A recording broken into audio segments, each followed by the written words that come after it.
Victor Christophe, bonjour.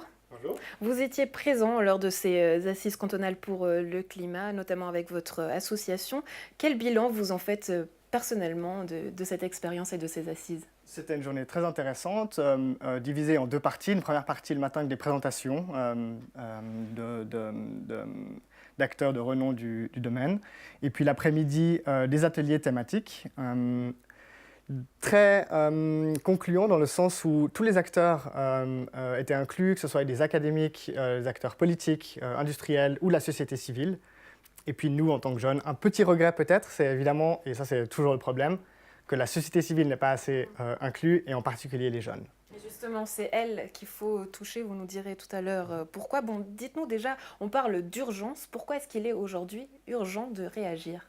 Il est urgent parce qu'on a déjà émis trop de gaz à effet de serre, de CO2 dans l'atmosphère, qu'il y a des conséquences dramatiques qui vont se produire dans les décennies à venir. Quand on parle de conséquences dramatiques, c'est-à-dire de quoi est-ce qu'il s'agit exactement? Il y a une étude qui est sortie cette semaine, je crois, de Météo Suisse et de climatologues de l'ETH de Zurich, qui dit que si on ne fait rien, si on continue comme ça, l'année 2018, avec ces inondations, rappelez-vous la gare de Lausanne inondée, la sécheresse de cet été, les canicules, vont devenir la norme d'ici la fin du siècle.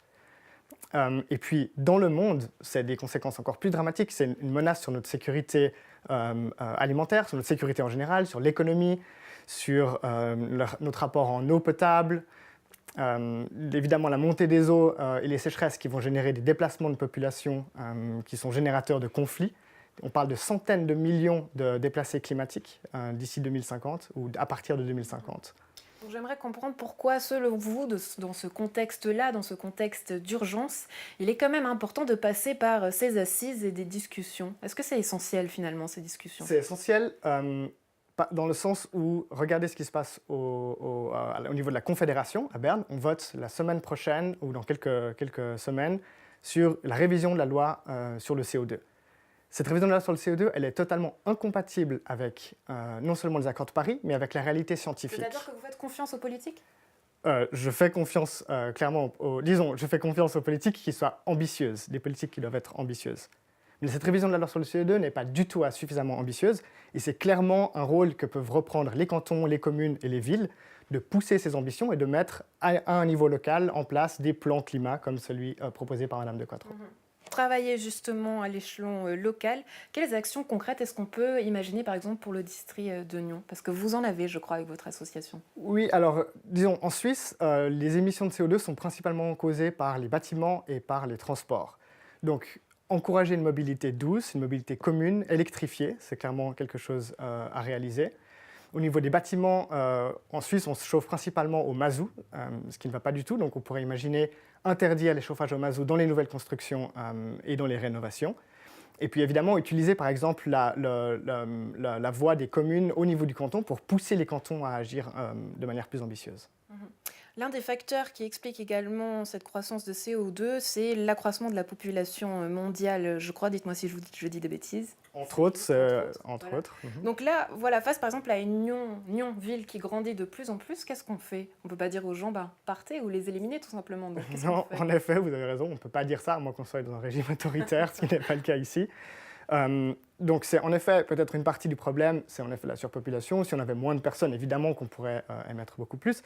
Mais maintenant, les technologies existent, on a les technologies actuellement, les économies sont prêtes, il faut qu'on bascule dans une énergie à bas carbone, et ça c'est seulement une volonté politique qui manque cruellement maintenant. Passer par le politique, encore une fois, j'imagine que ça prend aussi beaucoup de temps. Donc comment faire comprendre l'urgence pour que justement on casse ces délais finalement? Quelles sont vos solutions, notamment avec votre association? Oui, sensibiliser les gens le plus possible. Ça, clairement, ça passe par l'éducation, ça passe par des conférences, en parler. Je crois qu'il y a Mais on voit, aujourd'hui, chez les gens, ce n'est pas la priorité, aujourd'hui, le climat. Donc, comment est-ce qu'on change cet état d'esprit? Je ne suis pas tout à fait d'accord avec vous. Il y a une enquête de la RTS qui est sortie l'année passée et qui montre que la priorité des jeunes, c'est avant tout les changements climatiques. Donc, clairement, notre génération, la génération des jeunes, la thématique, la menace principale, c'est les changements climatiques, avant le chômage et avant le terrorisme. Donc, Victor Christophe, en tant que jeune, quels sont vos petits gestes du quotidien justement pour contribuer à ce climat? Les gestes que tout le monde peut faire? Voter, premièrement, voter. On a un pouvoir énorme simplement en glissant une enveloppe de vote. Élire des représentants qui poussent des politiques climatiques ambitieuses, premièrement. Par exemple? Politique climatique ambitieuse. Réduire les émissions de CO2, interdire le chauffage au mazout, encourager une mobilité commune, et j'en passe. Inclure une taxe, par exemple, sur les billets d'avion. Faut savoir qu'en Suisse, on est un pays riche, les gens voyagent énormément. Il n'y a pas de taxe sur les billets d'avion, pas de taxe sur le kérosène. Alors bien sûr que les gens prennent moins le train si c'est plus cher d'aller à Zurich que d'aller à Barcelone. Victor, Christophe, je crois que vous êtes prêts pour la politique.